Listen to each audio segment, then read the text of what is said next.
आज हम आपके इकोनॉमिक्स की क्लास में आज हम शुरू करने जा रहे हैं एक नए चैप्टर के साथ, और जिसका नाम है डिस्ट्रीब्यूशन। डिस्ट्रीब्यूशन के अंदर इसके डेफिनेशन और थ्योरीज ऑफ डिटर्मिनेशन के अंतर्गत हम आपसे रूबरू होंगे, आपको बताएंगे इसके बारे में।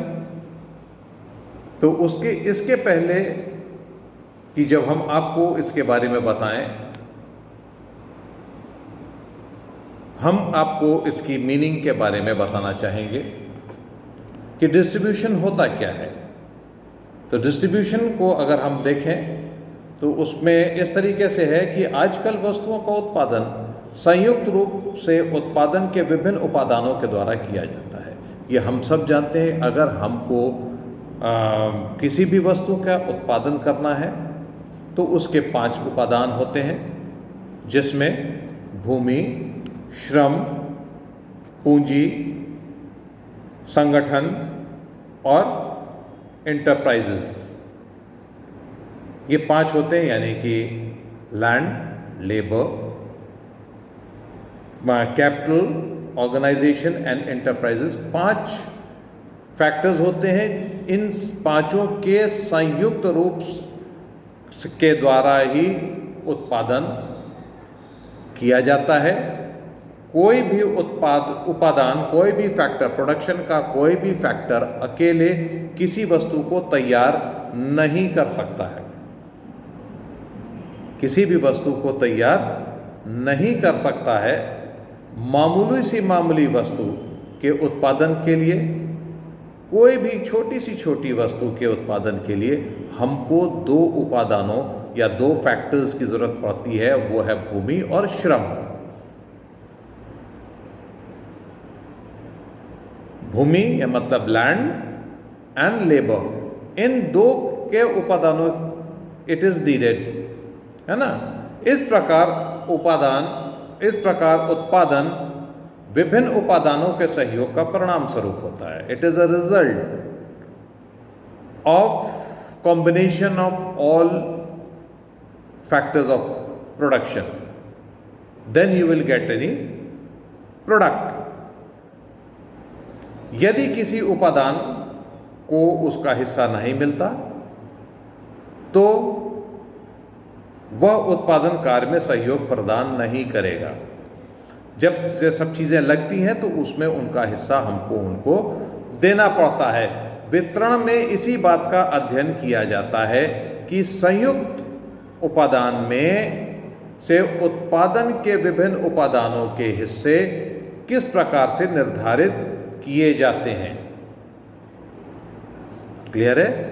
यानी कि दूसरे शब्दों में वितरण इस बात का अध्ययन करता है कि संयुक्त उत्पादन यानी कि राष्ट्रीय आय में लगान, मजदूरी, ब्याज तथा लाभ का निर्धारण किस प्रकार से किया जाता है।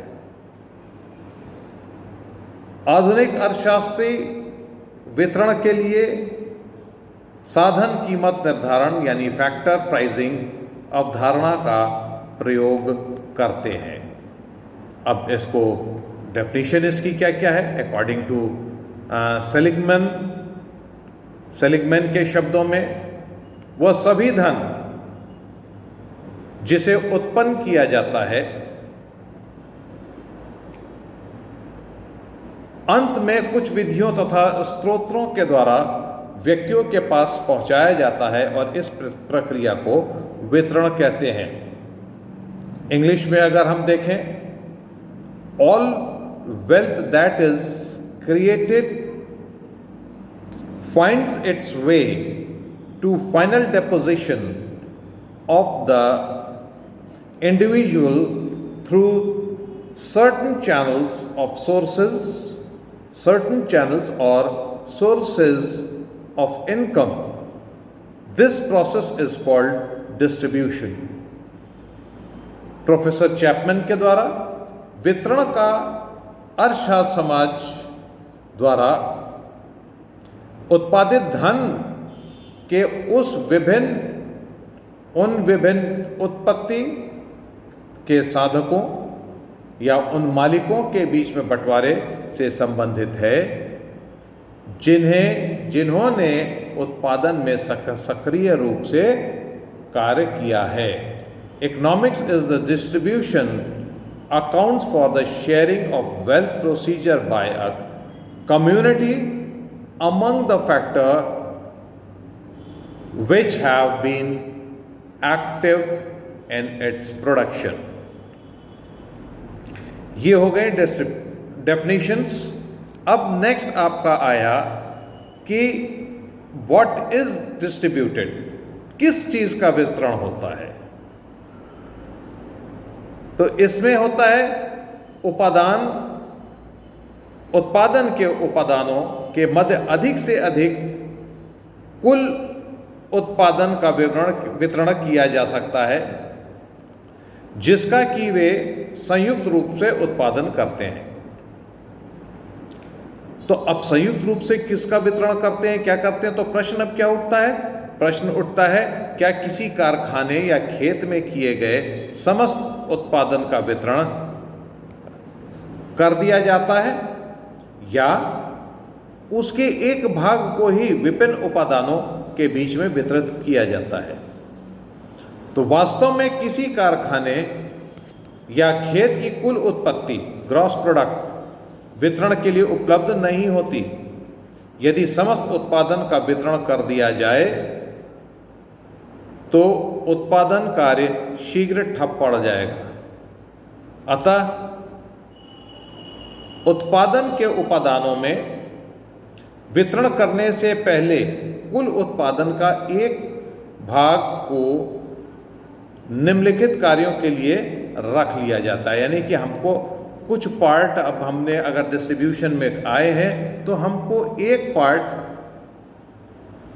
बचा करके, ये जो वही अब हम आपको कारण बताएंगे उसके अंतर्गत बचा करके उन कार्यों के लिए रख लिया जाता है। पहला कौन सा कार्य है, चल पूंजी का प्रतिस्थापन, रिप्लेसमेंट ऑफ सर्कुलेटिंग कैपिटल। किसी खेत या कारखाने में उत्पादन कार्य का चालू रखने के लिए बीज, खाद, कच्ची सामग्री आदि चल पूंजी को समय समय पर खरीदना पड़ता है।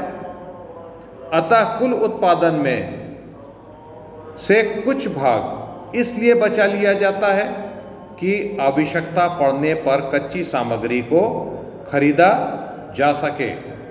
इस प्रकार चल पूंजी के प्रतिस्थापन के लिए कुल उत्पादन में से एक हिस्से को बचा लिया जाता है। दूसरा, अचल पूंजी का प्रतिस्थापन, replacement of fixed capital. Machine, औजार, हल, बैल, ट्रैक्टर आदि अचल पूंजी का बार बार प्रयोग किया जाता है जिस कारण अचल पूंजी घिसती जाती है। कुछ समय पश्चात वह बेकार हो जाती है और उसके प्रतिस्थापन की आवश्यकता पड़ती है यदि उत्पादन कार्य आगे भी किया जाता रहे। अतः अचल पूंजी के प्रतिस्थापन के लिए मूल्य ह्रास निधि, डिप्रिसिएशन फंड के रूप में उत्पादन के एक हिस्से को बचा लिया जाता है। ठीक है, आज के लिए इतना काफ़ी है। अब कल आगे दूसरे इसी चैप्टर में आगे बढ़ते हुए जो भी पॉइंट्स हैं हम आपको बताते चलेंगे। आज के लिए इतना काफ़ी है, बाकी का कल के दिन हम आपके साथ मुखातिब होंगे इसी चैप्टर में आगे बढ़ते हुए।